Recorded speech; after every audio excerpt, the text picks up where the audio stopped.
I told my boyfriend Lena was just a friend. That was the first lie. My name is Mira, and if you asked anyone around us, they would tell you the same thing. Lena was just my friend. She had been coming over to our apartment for months. My boyfriend liked her. He said she was funny, easy to talk to, the kind of person who made every room feel lighter. Sometimes the three of us watched movies together. Sometimes we stayed up late drinking wine and talking about nothing. Everything looked normal, but the truth is, things had stopped feeling normal a long time ago. I just didn't know when it started. Maybe it was the way Lena looked at me sometimes when she thought I wouldn't notice, or the way she always sat a little too close on the couch. Maybe it was the quiet messages she sent me late at night when everyone else was asleep. They were never obvious, never anything you could point at and say, "This is wrong."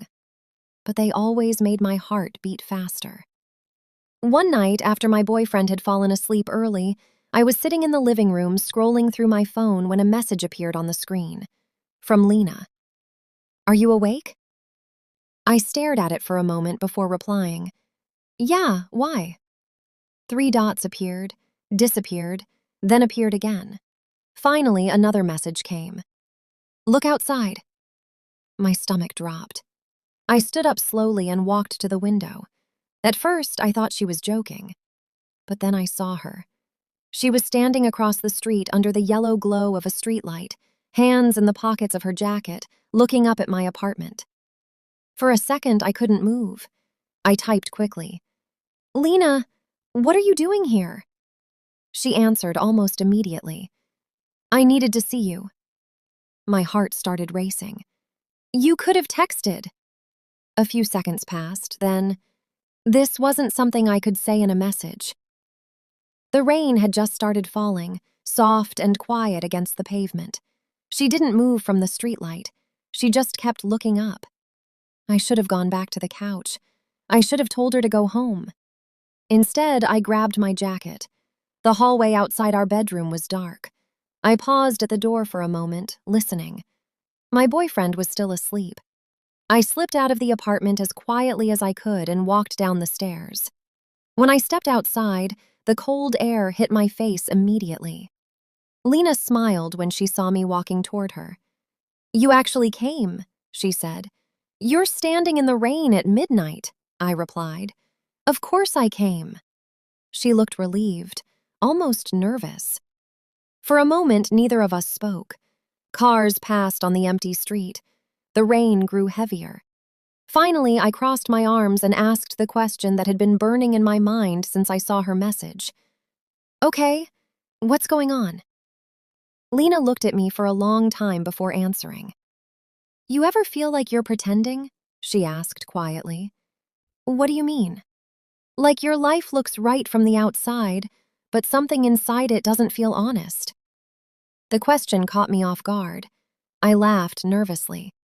"That's a strange thing to say at midnight." "Maybe," she said, "but I've been thinking about it for weeks." My chest tightened. "Thinking about what?" She took a step closer. "About you."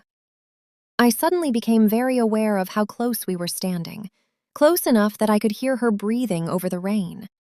"You shouldn't say things like that," I whispered. "Why not?" "You know why." For a second, it looked like she might argue. Instead, she looked down at the ground. Then she said something I wasn't ready to hear. "Mira, does he really make you happy?" The question felt like a punch to the stomach. "That's not your business." "Maybe not," she said softly, "but I still need to know."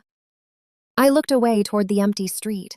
My mind was racing, searching for the right answer, the safe answer, the one that would end this conversation. But before I could speak, Lena stepped even closer. So close now that if anyone had looked out of the apartment windows above us, they would have seen exactly how dangerous this moment was becoming. "Mira," she said quietly, "I didn't come here to ruin your life." "Then why are you here?" She met my eyes. "Because pretending is starting to hurt." The rain was falling harder now.